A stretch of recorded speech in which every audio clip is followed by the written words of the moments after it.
during the meeting. Meetings are televised every day on Channel 2 at 6 p.m. at midnight and available for viewing on YouTube. Call to order, Pledge of Allegiance, followed by silent meditation.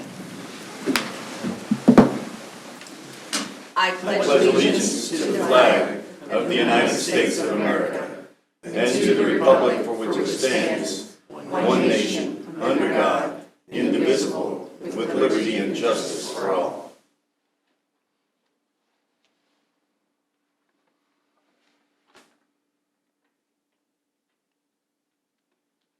Amen.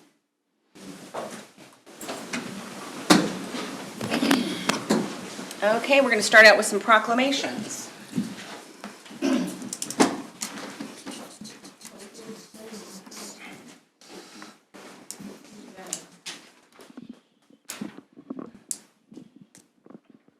Okay, Marianne Brown, did you want to stand up here, or you want me to say it first, and then I'll let you say something?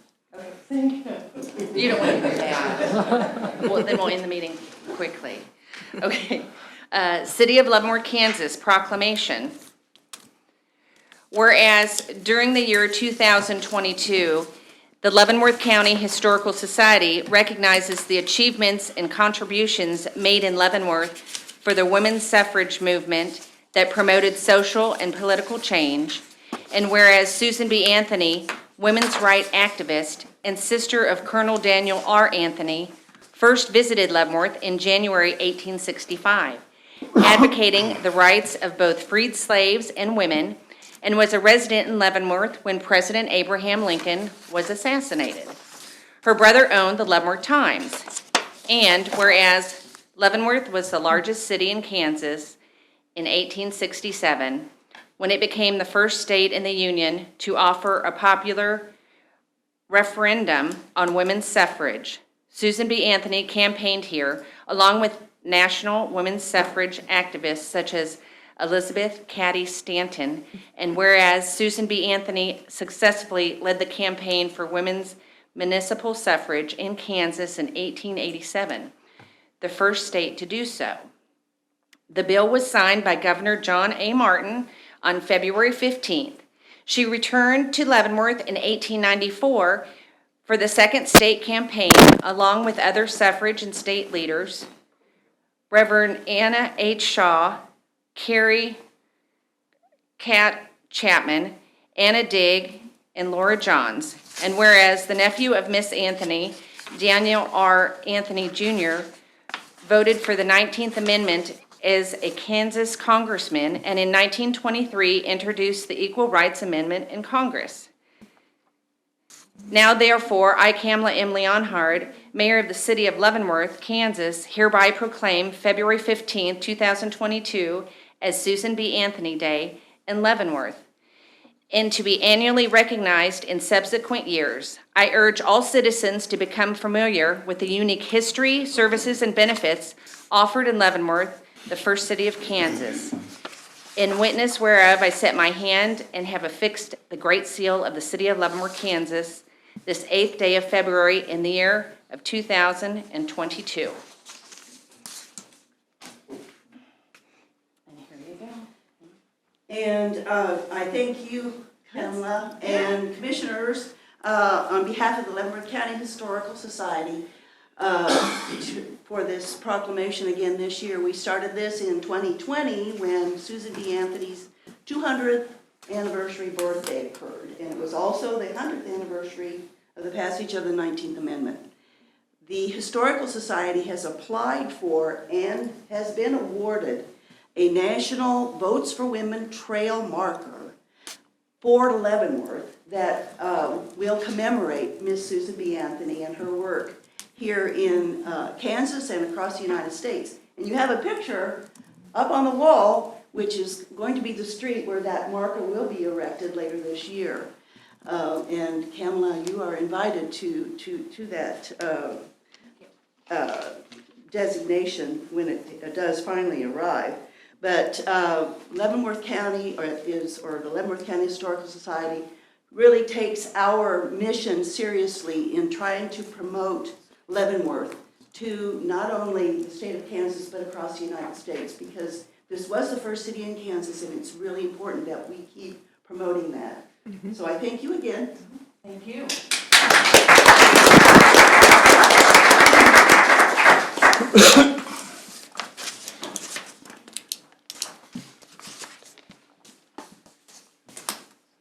Okay, Joanna Scholl, would you like to come up here, or we sit? The next proclamation is City of Leavenworth, Kansas proclamation. Whereas the City of Leavenworth is proud to recognize February 2022 as Black History Month. This is a time for all of our citizens to learn, reflect, and honor the history and contributions of Black Americans to our city, state, and country. And whereas we continue to work towards fulfilling our principles that all people are created equal and have equal rights to fulfill their dreams.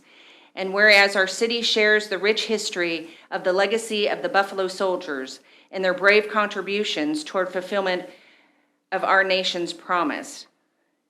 And whereas the 2022 theme, Black Health and Wellness, highlights the legacies of Black scholars and health practitioners in multifaceted, non-traditional practices that have contributed to the survival of Black people in America. And whereas we encourage all of our citizens to take this time to honor the impact of the past and the present talents and achievements that are working to develop equality and health equity for our city, state, and country as a whole. And whereas Black History Month is a time to engage in learning that creates greater understandings of the importance of diversity and unity. And whereas in honor of Black History Month, community celebrations and as well as educational and historical activities have been planned. Now, therefore, I, Kamala M. Leonhard, Mayor of the City of Leavenworth, Kansas, hereby proclaim February 2022 as Black History Month. In witness whereof, I set my hand and have affixed the Great Seal of the City of Leavenworth, Kansas, this 8th day of February in the year of 2022. And here you go, ma'am.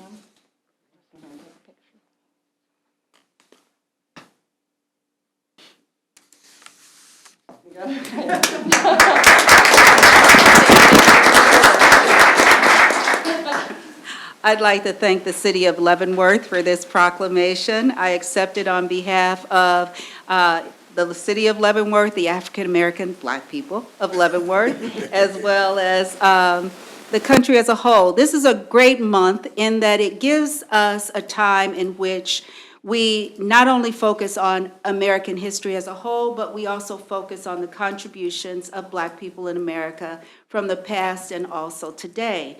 So this year, with our theme being health and wellness of Black people, our NAACP, along with many of the community groups, the Richard Allen Culture Center, of course, the Omegas, we are having a blood drive in which we are hoping to collect at least 50 units of blood, because there are some proteins in our blood that people who have certain illnesses need that blood. The blood drive is March 4th from 11 to 5 o'clock, and it's going to be held at the Hyman Community Center, which is part of Second Baptist. So we hope you'll join us for that. And Sunflower Baptist Church. Thank you. I'm AME.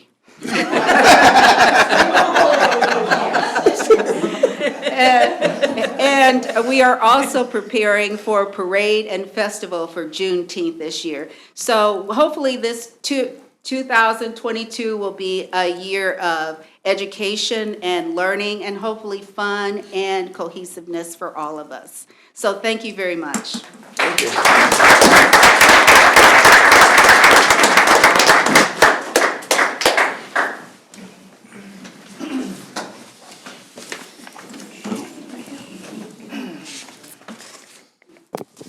Okay, next up, old business, consideration of previous meeting minutes from January 25th, 2022, regular meeting.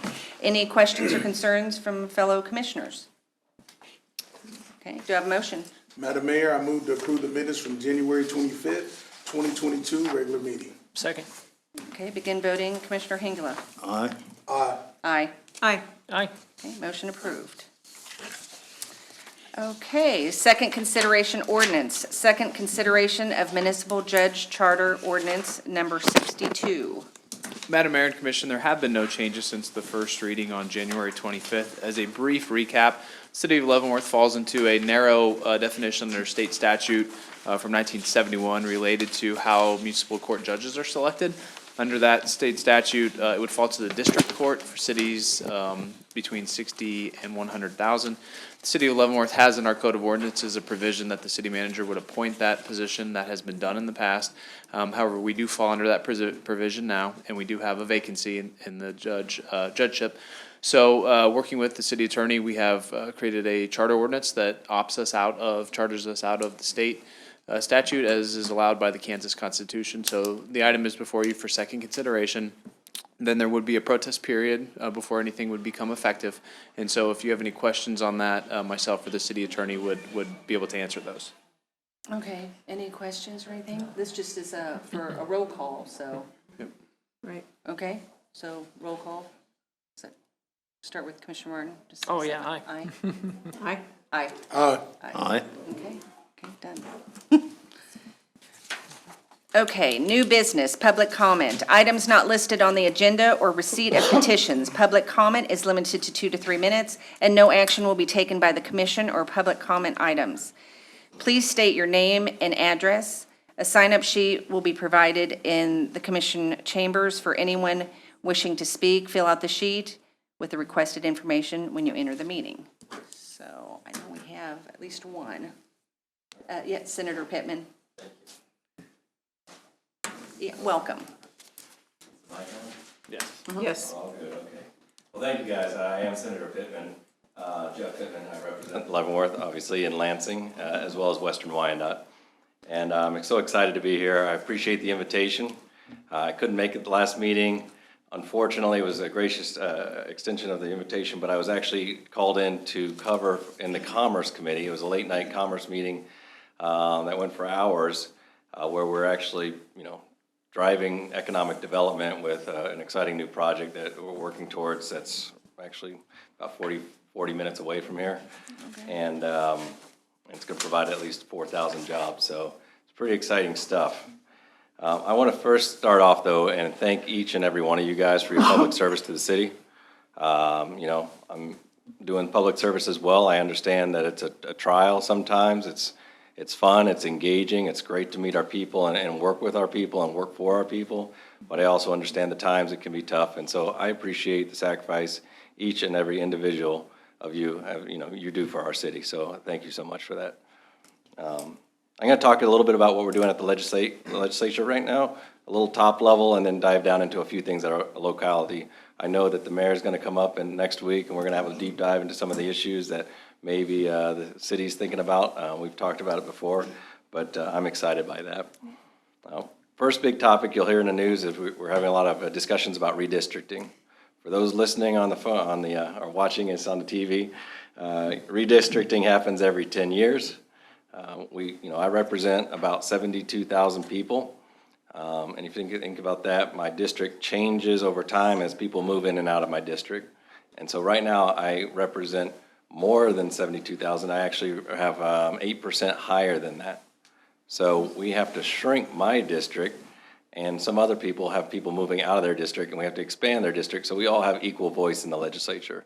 And we do that every 10 years, and the legislature is charged with drawing the lines for the state representatives, the state senators, and the the 4 Congress people we have. And so there's been a lot of, we're doing a lot of work on that. We've had meetings across the state, and we had a map go out on the congressional side last week. I was not supportive of that particular map. I hope we can work better as a legislative body. It's the map called Ad Astra that reaches from western Kansas and takes in Lawrence and lumps it in there, and it splits Wyandotte County, which is a bit much for me. I feel like we can do better than that. And we wouldn't want Leavenworth lumped in with all of western Kansas, I don't think, so you can understand how Lawrence feels about that. But that's going on, and it has impact, but it's one of those things that typically most citizens don't really get that involved in, but you're going to hear a lot about it this year. When we talk about economic development, I mentioned that We're working on a big bill. You might have heard about it. It's called the Apex bill. Apex meaning very, top, the biggest thing in the area. What this is targeting is the mega projects that are where they're gonna invest over $1 billion in the state of Kansas. And we've been told that we've lost about 12 of those mega project deals that we were into consideration for in Kansas over the last 3 years. Think about Intel, they make semiconductors and all the computers, other kinds of manufacturing facilities. We think about the supply chain that's having so many issues across the United States right now. Companies, multinational, big global companies are looking to relocate some of that manufacturing in the United States, and that's exciting for us, and we should be ready for it. And Kansas is a prime, Northeast Kansas, this area is an exciting opportunity for a lot of those folks because of our access to workforce, our low cost of living, our education for our kids, as well as our access to transportation. But we're losing out to places like Iowa, and we're competing with Oklahoma on this particular deal. We don't want those companies going down to Tulsa and just have a narrow miss. It's not fun being second, we know that. So this is a big one, and I'm excited about the prospects here. Glad to answer any questions about that if we want to talk about it. Another big thing, we're talking about economic development. Last year, there was about $4 billion invested in the state of Kansas from outside investors. That's big. That's a huge, record-breaking how much external investment. So what that means to us is there are economic factors coming into our state, driving our Kansas state economy in a positive direction. It means we're gonna have more jobs. We have urban outfitters with a national distribution center right down the street here. But we have workforce issues, as you guys know. And so the state's very conscious on the things that are gonna affect workforce. Those can be housing initiatives that we have on the books right now. We need affordable housing. That can affect us locally here in Leavenworth and Lansing and the area, looking for investors to come in and do some of those housing initiatives that the state's gonna probably be incentivizing this year. I know it's a major initiative of the governor, and we just had 2 bills today that we were discussing how we can increase more or provide more housing opportunities for our working Kansas. Access to, education's always a priority for me. I believe that helps our families live here and stay here. Transportation options are always gonna be important for those folks. And workforce development programs, allowing people to reskill themselves. I think that's a big effort about how are we gonna have the workforce to satisfy the needs of these companies that are coming in here and drive it. So there's a lot of focus on that this year. You might have heard that there's a budget surplus. I don't know if you're watching the state budget. It's a miracle, but it's come from a series of years of being pretty fiscal responsibility. So we had a dry run for a good decade there, in the 2010 to 2018. We fixed things. We changed some of the policies. We got responsible, and now also with the stimulus money, we're at a budget surplus in the state. Actually, we're a little bit surprised by how much it is. And so we have to decide, what are we gonna do with that money? How much of that's gonna go back with tax relief for our citizens? How much of it's gonna be invested in areas where we have to pay off some of the loans that we took out, basically, to pay our bills back then? And how much are we gonna invest in maybe some other kinds of things that have been waiting for funding? And how much of that is one-time money versus continuous funding, right? So that's kind of the budgeting process that we're going through, and there's a lot of focus on that. And you think about where we can give tax relief right now, the major areas on the table right now are on food sales tax. You might have heard that there's a big effort to eliminate all food sales tax. The discussion is, do we include candy, not include candy? Is it just the essentials or is it a broader? So there are discussions around that. You guys would be held harmless, though. The city and the county would still be able to tax as they need to for their own purposes. So it's only the state portion that we'd be affecting. We're also looking at potentially having a 0.5% reduction in corporate tax rate as part of that economic development initiative. We're looking at paying down our CAPERS payments, the retirement system. So we skipped a number of payments back when we were having budget issues, and so we're trying to fully fund everything that we were obligated to do there. We also are looking for ideas from city governments on how to use some of that spark money. There's a website out there. I don't have it with me. I can send it out to you. It's on my newsletter. You can get access to my newsletter at votepittman.com. And there's a website that go and give ideas from a city, county perspective about what kinds of projects we might ought to be looking at for some of the extra COVID relief funds that are out there. So I want to make sure you guys know about that.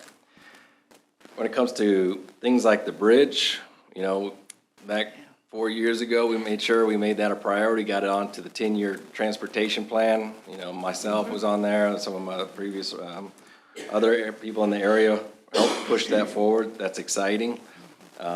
We've got funding finally on transportation and KDOT, where we're not taken from the KDOT fund, so we're actually able to invest in roads like 4th Street, the Eisenhower intersection, and some other initiatives. And so that's pretty darn exciting to have access to real funding for not only surface layer type improvements, but true underlayment and looking at the quality of that across the entire network. I'm really focused on K7, and that goes right down the middle of my district, as well as what we're doing here in the city in terms of the bottleneck area that we've been talking about. So I'm excited about that. Excited to hear your opinions on that. I know that KDOT's been engaged, but when you have issues around that, please engage with me as well. I'm on the transportation committee. Make sure to engage with me to give your opinions, and if we're not really being satisfied by some of the plans that they're drawing up for that or other things, make sure we make our voices heard. Locally, I want to thank Marianne Brown. She came up. She's initiated, Local Historic Society came up to the Capitol. They testified. It was pretty exciting. They want to make Susan B. Anthony a permanent day on our calendars, not a holiday. Unfortunately, we're not going to get the day off, but we will get it marked as a day of recognition so that students will always know, you know, in the schools, hey, look, this woman was out there, a woman role model, helped us have the right to vote. And then she worked on behalf of not only women, but also African Americans, making sure they had access to the right to vote as well. That's a big deal. And tomorrow is actually African American Day at the Capitol. A lot of the clubs in NAACP, they're going to be coming up and advocating for different issues, so excited to see them there tomorrow too. Locally, I want to make sure you know there's this thing called Impact Aid. Impact Aid comes from federal government and comes to places like Fort Leavenworth, where we have lots of students. They don't have a tax base out in Fort Leavenworth, so they can't do bond initiatives. They can't build new schools, and they can't do things like they can out here on the economy. So federal government subsidizes that with what's called Impact Aid. It's become an issue though, because the state of Kansas takes that money in, or first it goes to those districts, they send it to the state of Kansas, and then we send them 30% back. And then we just redistribute that money across to all the schools as part of our formula. And people in the Pentagon are starting to notice. They say, Kansas, you're the only one that doesn't use the Impact Aid like we want you to. We want it to go to the districts, right, that we intend it for, to take care of those kids and that have the special needs of our military families, as well as those folks out on the tribes, on the national lands. And so that's coming up. And when we look at BRAC, which is the basin relocation, and we look at assets of the military getting repositioned, we want to position Kansas, Fort Leavenworth as best as we can. That's the only reason I bring it up, to make sure it's on your radar, that you understand. We can talk more about it some other time, but just know that Impact Aid affects us, and military base closures, obviously, you guys know that's a big impact on us if that happens. The Veterans Home, I just met with the retired General Bill Turner last week, went through some of the status. You're probably aware of it, but that initiative's going forward of getting that Northeast Kansas application for a new Veterans Home together. They've got a committee reviewing it. They're going to get that application out. Not sure where we stand in terms of the local initiatives. It might be in Topeka. It might be in some other locations. But at least we know the veterans are going to be better served with this state-of-the-art Veterans Home when it comes through. I guess I'd say last two things, criminal justice. I want to thank Commissioner Wilson for coming up yesterday and speaking to a very important issue. We talk about workforce development. One of the things that stops some of our workers from being able to have access to some of those jobs is when they have a conviction on their record. And they serve their time, they do what they need to do, rehabilitate, and they got this mark that sits with them forever. And this process is called expungement, which doesn't take the crime away. They did their time, but it takes it off of that record, so it's not necessarily a black mark that becomes an inhibitor for them getting jobs out there in the workforce. It's good for workforce development. It's good to keep people moving in the right direction and take them out of the spiral of, poverty that they might be in if they don't take care of this. This one, it was an automatic expungement type law. That's a really good one. District Attorney Dupree from down in Wyandotte also spoke to it, and I think it went really well. And last thing I'll mention is on the correction worker front. We've got a challenge locally down in Lansing. The people that are your citizens as well. I mean, the workers live in your district, and they've had challenges in that prison and Lansing Correction Facility. They've had challenges through the whole COVID thing. They've had challenges with pay, with all types of things. The populations, we're up at the limit, and then they're understaffed. And so what we did as the governor came in December, I think it was, and put in this plan, it's the 24/7 plan. They increased the wages on these correction workers, which is a great thing. They are underpaid. We're having a hard time attracting workforce in there. And that means safety issues for both the correction workers as well as for the population there. And so it is on the radar. We're looking at continuing to fund that, as well as looking at other ways to enhance that budget so that we can look out for the safety of those correction workers. And there's an initiative in the current budget to drop those correction workers into the KP&F fund. That's been talked about for a number of years, and so that's on the radar, and it's actually in the budget this year if we decide to proceed forward with that. So that's a lot. I know, I probably took up my time. I apologize. It's a lot, but I want to tell you, it's an interesting year. It's an election year for a lot of folks statewide. That causes a lot of dynamics to happen in the legislature. And we have the redistricting going on. Passions run pretty high. The emotions are pretty high up there right now. And there's money to be had. And the funny thing about having money is everybody wants to spend it. So we got to be responsible. We have to have the voice of reason. We got to look out for the long haul. But I am so happy to be here to give you this update. If you have any questions of me now, you can ask me now, or we can I want to make sure you feel free to call me anytime anything comes up that you want to weigh in on, either as a private citizen or a city commissioner. So I want to make sure you know I'm available to all of you. Thank you. Thank you very much. Good presentation. Good presentation. Do you have Okay. anything you want to ask? Okay. No. Okay. All right, thank you so Thank you, much. Senator Pittman. Yeah. Thank you for all the information. It's great. A lot going on. I'll go bang on Jeff's door. Okay. He said you're gonna knock on his door. And did we have any other new business or anyone want to come up? Okay. Citizen? Okay. None. Okay, next is public hearing. Public hearing waiver of temporary liquor license for St. Joseph Church and Immaculate Conception Church. I need a motion to open the public hearing. So move. Second. Okay. Aye. You said aye. Commissioner Oh, aye. Aye. Aye. Okay, it's opened. So review of properties by staff and public comment. Sarah? Or Paul? Yeah, go ahead. So the issue before the commission tonight is a waiver of the code requirement that prohibits alcoholic liquor from being sold or served from a location within 300 feet of any church, school, nursing home, library, or hospital. So this would give the ability for this group to come forward and request a temporary liquor permit. The two events that are on the agenda would be for the St. Patrick's corned beef and cabbage dinner for Immaculate Conception Church located at 711 North 5th Street for March 13th, and for the annual German Fest dinner and dance at St. Joseph Church at 306 North Broadway on October 1st. Along with going through making sure that the request came in, we did send letters to any property within 300 feet of both locations to make sure that they knew that the public hearing was happening this evening. Okay. So I know we have a couple gentlemen here from the St. Joseph IC Church. Did you want to make any comments or anything? Sure, now's your time to promote Yeah. it. Thank you. Uh-huh. This is an annual event that we do every year. I know. The German Fest last year that we had, we served over 600 meals. So it's not really a lot of drinking, it's just more the atmosphere to it. And this will be the first time in 3 years that we've had the St. Patrick's Day dinner. Well, yeah, a sit-down dinner because of the COVID.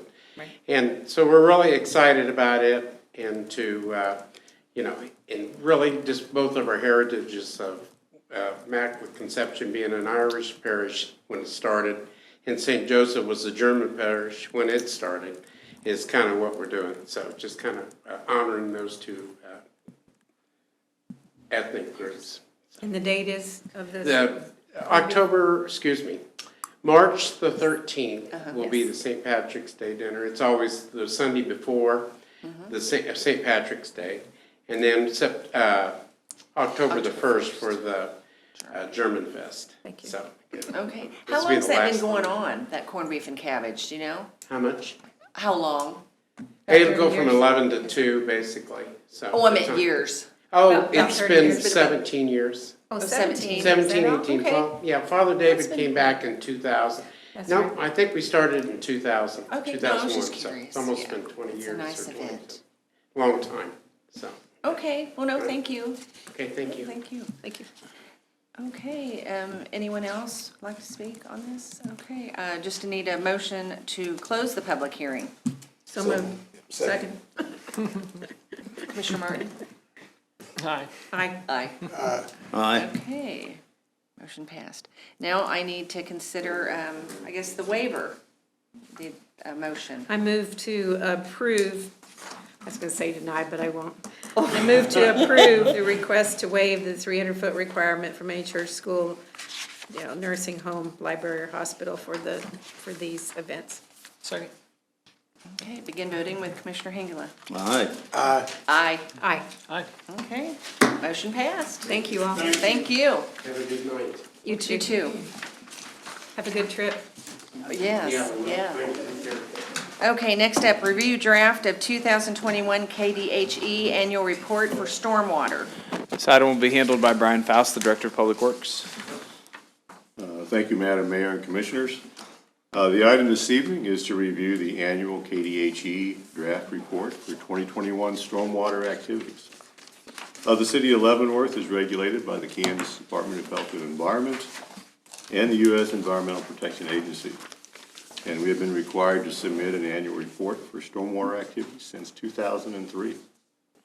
The report does summarize the action the city has taken the previous year to protect and enhance stormwater quality. The guidelines for the activities to be reported were set by the Stormwater Management Plan that the Commission adopted in October of 2020. This is the first year using the new Stormwater Management Plan, so it looks a little different than what you have seen in the past. In 2021, the city was required to amass a certain number of points in each of the 6 minimum control measures. And those minimum control measures are public education and outreach, public involvement and participation, illicit discharge detection and elimination, construction sites stormwater runoff and control, post-construction stormwater management, and pollution prevention and good housekeeping. The required number of points in 2021 is the lowest it will be. In subsequent years, those point totals actually go up. This means it shows that we're making more progress in stormwater. It is important that the public be aware of the city's efforts to protect and enhance stormwater quality, and both KDHE and the EPA suggest the report be reviewed in a public forum rather than staff just sending it in. The documents attached to the policy report are a draft of the key portions of the annual report. They include the executive summary, the 6 minimum control measures, and the comments on Part 5 of the permit. There will be additional supporting information in the appendices when the report is submitted. Again, the information tonight is presented in draft form. We are looking for any comments or questions the Commission may have, as well as the public, on the efforts that we've taken over the last year. One thing that we've done in 2021, we do include a lot of hyperlinks in the report. We've had reports that we've sent in that have been in excess of 400 pages. This year we hope to be much less than that by using the hyperlinks. They will actually take you to the city's website, to Public Works, to the engineering, and you'll be able to see all this information. The report will be due to KDHE on February 28th of 2022 via digital delivery. Staff will be coming back to the commission on February 22nd, requesting the commission adopt a resolution supporting the final report. So at this time, if you have any questions or comments, I'd be happy to answer. Anyone have any questions, comments? No. Nope. Commissioner Hengler, did you have anything? You have this look. I just look like that. Okay. No, yeah, great presentation. I guess we don't have any questions, so, and there's no motion needed at this time. So thank you, Mr. Faust. Thank you. Thank you. Okay. Okay, we're going on to resolutions. Resolution B 2304, Section 8, Management Assessment Program, CMAP certification. Madam Mayor and Commission, we have Patrick Tooley, the Section 8 Coordinator for the Leavenworth Housing Authority. Hello. Hi, welcome. This is merely a report that we send to HUD every year, and you guys have to officially approve it. This just tells them what we're doing and how we're doing it. And once every few years, they will come in and they'll make sure that everything that we say we're doing. So, you know, but they don't come every year. So this is just a way for them, for us to say that we're doing this correctly each year. Each year, okay. Okay. Did any of my fellow commissioners have any questions? No, it's pretty standard. Okay, just need a motion. I move, we approve Resolution B 2304, Section 8 Management Assessment Program Certification. Need a second? Okay, starting with Commissioner Hengler. Aye. Aye. Aye. Aye. Thank you. Thank you, Mr. Tooley. Thank you, sir. Okay, next up, Resolution B 2305, set limits for general improvement bonds. Madam Mayor and Commission, the next two items will be handled by our Finance Director, Ruby Moline, and these relate to general improvement bonds for the pavement management program and for the parks projects we've been talking about. This is the first step in the issuance process of those. Good evening, Madam Mayor and Commission. The issue before the City Commission tonight is to consider a resolution to set the city's 2022 pavement management and park improvement bonds in the maximum amount of $2,125,013.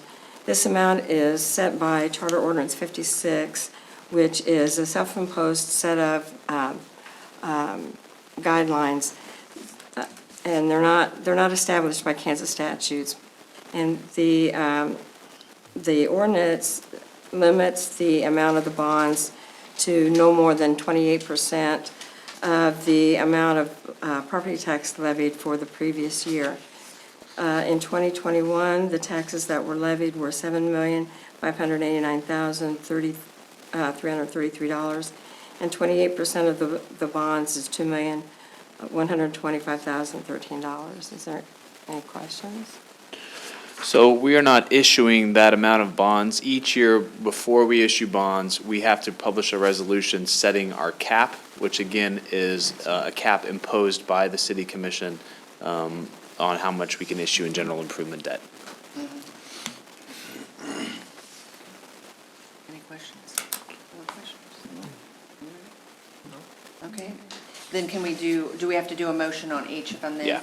Okay, for number 8 and number 9, so I need a motion. Madam Mayor, motion to approve the resolution B-2305, set limits for general improvement bonds. Second. Okay, Commissioner Martin? Aye. Aye. Aye. Aye. Okay, motion passed. Okay, number 9, need a motion? Didn't she go through number 9? No. Oh, Whole sorry. different item. Yeah. I thought she went through, you said she Oh, was no. going to go through both of them. It's shield, yeah. Okay, sorry. Okay. Okay, good. Sorry, Ruby. That's okay. So Resolution B 2306 establishes the authority to issue bonds. So when you approve Resolution 2305, you establish the limit, and this gives the city the authority to issue those bonds and temp notes. It's a combination of the two different types of debt. And again, these are related to payment management is the majority of these, and then the temp note process, which we've talked about for the parks process. So there'll be multiple steps that come back before you, and we issue the bonds when we come back for the commission to approve, but this is the first set authorizing us to go forward with issuing that debt. Great. Okay, any questions? Just needed a motion? I move we approve Resolution B 2306, authorizing sale of 2022 aid bonds, A 2022 temp notes. Second. Okay, starting with Commissioner Hengela? Aye. Aye. Aye. Aye. Aye. Thank you. Thank you, Ruby. Okay, next up, Resolution B 2307, redemption of Series 2016A TIF bonds. Process than the first two, and it's, I think it's kind of a success story for the city and some development we've done in the northeast part of Leavenworth. The second hotel that we did, the Marriott Town Place Suites, we issued debt in the form of an incentive to incentivize that program, or that project, and that debt's been paid off ahead of schedule. So the district itself collects the property tax revenue that's created by the new investment, and we issue debt off that, and we've been able to pay off the second hotel incentive much quicker than we have. So what does that mean practically? That revenue now can transfer to the incentive that we've already approved for the 7-Eleven Montessori School, that development.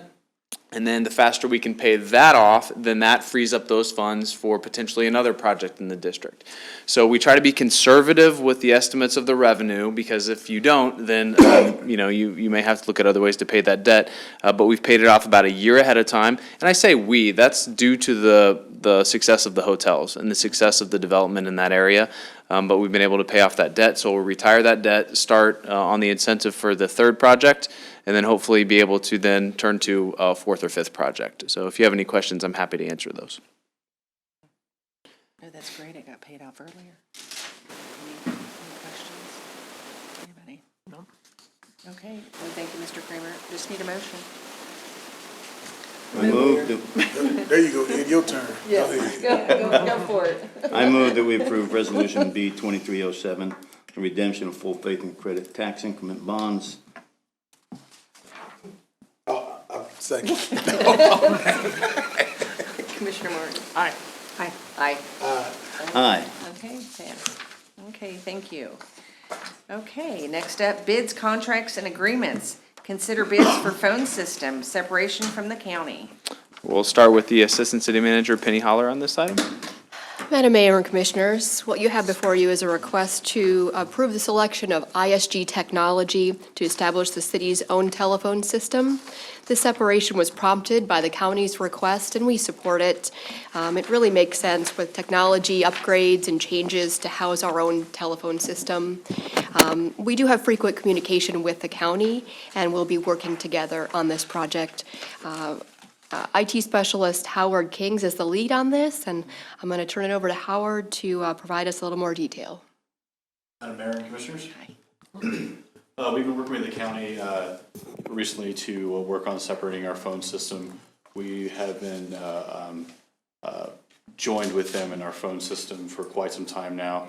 In November of 2021, they approved on their end their portion of the separation project to get our systems completely separated.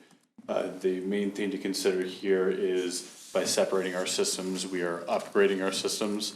Therefore, we are triggering Kerry's Law, which requires additional equipment, including routers and licensing fees, to make sure that we are in full compliance with those laws. We reached out to two vendors that we find to be most capable of completing this project with the county in a timely manner, and ISG came to us with a bid of $116,675.25 as our lowest bid. So right now we are looking to change our funding for this, which was originally a CIP project that was approved in 2021 over a 3-year period, and we are looking to change it to a 2-year period with an additional bid increase from ISG of $3,675.25, and that would bring the total project to $113,000, correct, Penny? That's $116,000. 116,000 total, 113 besides that. And that is our recommendation at this time. I have a question.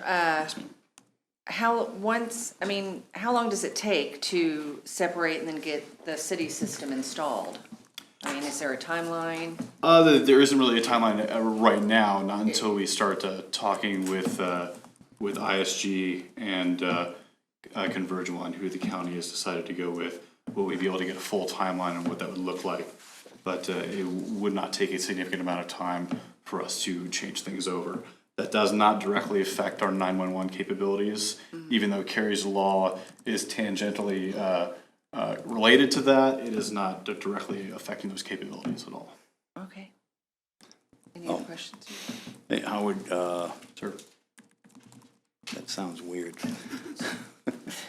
But, let's go, last meeting, we talked with the police chief, and he talked about getting the new 911 system in for the city. It'll improve tremendously, it'll give us text to 911 capabilities and things like that, send photos, that kind of thing. How are we going, and maybe you're not the guy to answer this. You might be. How are we going to get the information of this capability improvement out to the public here in Leavenworth? We're talking to him now. I am, but Yeah. That's a good question. Yeah, that is a good question. Yeah, the 911 stuff, this stuff's mainly back-end stuff, but you bring a good point about the capability. So, let us work on that, and we'll come up with a way to roll that out. Yeah, some kind of a marketing plan. It's a big enhancement for the community and a big upgrade, and I think it says a lot about the investment we're making for the safe community, The so. public needs to know that. Yeah, that's a good point. One other question, not yours. Well, the county wanted to do this, right? Yeah. Okay. Yeah, we saw this coming. They let us Yeah. know a while ago. Okay, and, the people out there in the county, are they gonna still be covered? I can answer that. I mean, they have their own telephone system. If you're talking Yep. we're talking the county as an organization, the county And government. that's gonna remain intact. So we are actually currently under their umbrella. So they own the system. We've partnered with them. It really is their system. So that's one of the reasons that our costs are a little higher, is that we're now having to purchase licenses and some of the hardware for ourselves. And be independent on our own. Correct. Yeah, Yep. good. Thank you. Thanks, sir. Yeah, that sounds great. Any other? No. Okay, I just need a motion. Anybody? Jump on it, guys. I move that we approve the purchase of the ISG technology that allow us to separate our 911 system, and to the tune of $116,675.25. Second. Okay, starting with Commissioner Martin. Aye. Aye. Aye. Okay, motion passed. Thank you. Thank you. Okay, now we're at the consent agenda. Commissioner Martin. Yes, Madam Mayor, I move to approve the claims for January 15th, 2022 through February 4th, 2022 in the amount of $1,997,120.08. Net amount for payroll number 2 effective January 28th, 2022 in the amount of $358,770.17, which includes police and fire pension in the amount of $9,038.36. Okay, starting the vote. Commissioner Hengler. Aye. Aye. Aye. Okay, motion passed. Okay, the meeting is finished. Final comments, Mr. Kramer. Yeah, a couple things. I think the word is out on the Dollar Tree on Eisenhower. Yes. Yeah, so that was at the Board of Zoning Appeals a while ago, so it was public record at that point.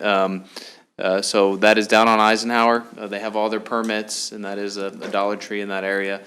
We've been working with them for a little over a year on locations in Leavenworth. And so we're aware of the concerns about congestion in the area. We're a little bit concerned about the traffic in that area. So we'll watch it as it moves, and we're certainly interested to see the construction. That piece of property is a little difficult. It's kind of small. It's kind of landlocked. It's been sitting there a long time. And so this is the one that has stuck. A couple other businesses have taken a run at it. So we're excited to have them. There are no incentives to this. They came, they wanted to be in the community, and so we're embracing the new business in our community and looking forward for it to start. But again, they've been issued all their permits, so that should go forward. Okay. I know Commissioner Wilson might mention it, but the Daddy and Me Sweetheart Tea was on Sunday, and it was sold out. I think the community center did a great job. We had a lot of fathers and daughters from the community at that, so it was a really exciting thing that we did on Sunday. I was there with a +2 on that one, so that was fun. Kept you dancing. Busy day. Yeah, it He knows did. how to two-step. And then just finally, just a little preview of next week. We have some big study sessions coming up. Next week, we'll talk pavement management for the year coming up. That's always a big topic. A couple other ones, and then just to throw a little teaser out there, we'll be speaking with bird scooters next week at the study session, and a couple other items too. So a lot of stuff going on here in the next couple weeks. Thanks. Question, Yes, sir. where on Eisenhower Road? Between Casey's and the car wash, just east of 10th. Yep, there's just a little patch of land right there. Yep. So it's a little bigger than you'd think, and they did have to request a variance on the number of parking places, but there will be parking on site, and so happy to have them down there. Yeah. Yeah, good job, Mr. Kramer. They wanted to come, like you said, Yep. so. Yeah, that's Make a always spot great. for them, so it's, yeah. Okay, Commissioner Hengler, did you have anything else? Oh, Final the only other thing I gotta say is, this is Black History Month. Good idea to read a good book. Yeah, I would suggest Another Country by James Baldwin. that's good. Go read it. During February. Anytime. Yeah. Okay. Commissioner Wilson? Man, I'm just excited to see the great things taking place in our community, different activities, growth within the businesses. Like I said, Black History Month. And, God bless you, and hope everyone have a great week. Commissioner Martin? Just like to say, I know a lot of different business owners don't know exactly what to expect this year, but I think we're up for a good year here locally with our economy, and I'm looking forward to all the good things happening. So God bless everybody. I would concur with that. I mean, we're seeing the numbers have gone down drastically by half, I guess, over 1 week. And so it's good to see the downward trend. We're at 3% week over week, where it was up to 12% one time, but just not that long ago. We have passed the 100 deaths in our community, 101 community deaths throughout Leavenworth County, which is 101 too many. But I think we are on the path of recovery. I really do. I thought this one was going to be a short one. I think some of those deaths and some of this more severe COVID have still been Delta. That's my own medical opinion of it from my studies of it. But the new variant, I don't think is nearly as toxic as the others. So that's a good thing, and that's what viruses do. So I'm really glad to see that this is happening, and I feel good about it. It's going to be a good year. No, I concur. I'm really excited about this year. Each little baby step, we're going to get a Dollar Tree and, new businesses and Absolutely. just one step at a time. So Culver's open? Culver's, I've been there several times and I drive by and they're busy all the time. So I'm excited for them, excited to see those 3 lots next to them, what's going to happen with them. So in time, we'll see and know. So otherwise, just God bless, and everyone have a great rest of their week. So I just need a motion to adjourn. So move. Second, Commissioner Martin? Aye. Aye. Aye. Adjourn.